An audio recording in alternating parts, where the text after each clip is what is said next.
மகாபாரத காலத்தில் தர்மன் ராஜசூய யாகம் நடத்துகின்ற போது முதல் பூஜை யாருக்கு பூஜிப்பது என்று வினா எழும்புகிறது சபையில். அப்போது சகாதேவன் சொல்லுகின்றான், இவ்வுலகம் எவருடைய வடிவம், வேள்விகள் எவருடைய உருவம் என்று வினா எழுப்புகின்றது. அதற்கெல்லாவற்றுக்கும் முதன்மையாக இருப்பவன் கண்ணனே. அவனுக்கே இந்த முதல் மரியாதை, முதல் பூஜையை அளிக்க வேண்டும் என்று சொல்லுகின்றான்.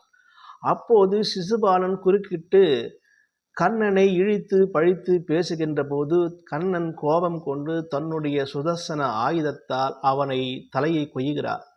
கொய்த பிறகு அனைவரும் இறைவன் திருவுருவத்தை வணங்கி மகிழ்ந்து ரத்தினம் பதித்த நாற்காலியில் அமர வைத்து பூஜை செய்கிறார்கள். எப்படி இருக்க விருந்து நடக்கிறது. அந்த விருந்தில் அனைவரும் சாப்பிட்டு கிடந்த இலைகளை கண்ணபிரான் எடுத்து கொண்டிருக்கிறார்.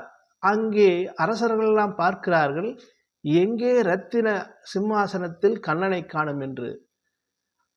காணும் என்று பார்க்கின்ற போது எச்சில் இலை எடுக்கின்றார்கள். அப்போது தர்மர் கேட்கின்றார், பகவானே, உங்களை நான் மரியாதை நிமித்தமாக எச்சில் இலை எடுக்காமல் ஒரு கௌரவமாக தங்க நாற்காலி, வைரம் பதித்த நாற்காலியில் உங்களை அமர வைத்தோம், ஏன் இப்படி என்று செய்கிறீர்கள் என்று கேட்கின்ற போது கண்ணன் சொன்னான், ஒருவன் உயர்ந்த தங்க நாற்காலியாலும் முதல் பூஜையினாலும் ஒருவன் உயர்ந்தவனாகி முடியாது. எந்த ஒரு தொழிலையும் செயற்கரிய செய்தால்தான் அதற்குண்டான தகுதி நமக்கு இருப்பதாக அர்த்தம்.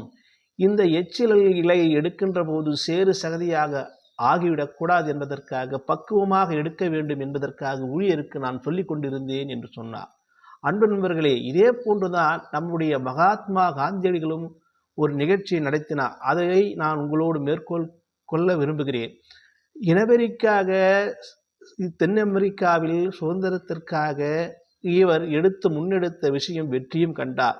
பிறகு இந்தியாவிற்கு வருகின்ற போது காங்கிரஸ் மாநாடு நடத்தப்படுகிறது. காங்கிரஸ் மாநாடு மேடையில் இந்த மகாத்மா காந்தியடிகளை தேடுகின்ற போது அங்கே இல்லை.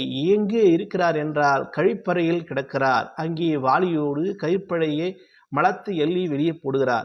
அதை துணுக்குற்ற ஐயமுற்ற பலர் கேட்கிறார்கள், அடிகளாரே, தாங்கள் ஏன் இந்த செயலை செய்ய வேண்டும் என்று சொல்வதற்கு அடிகளார் சொல்கின்றார்,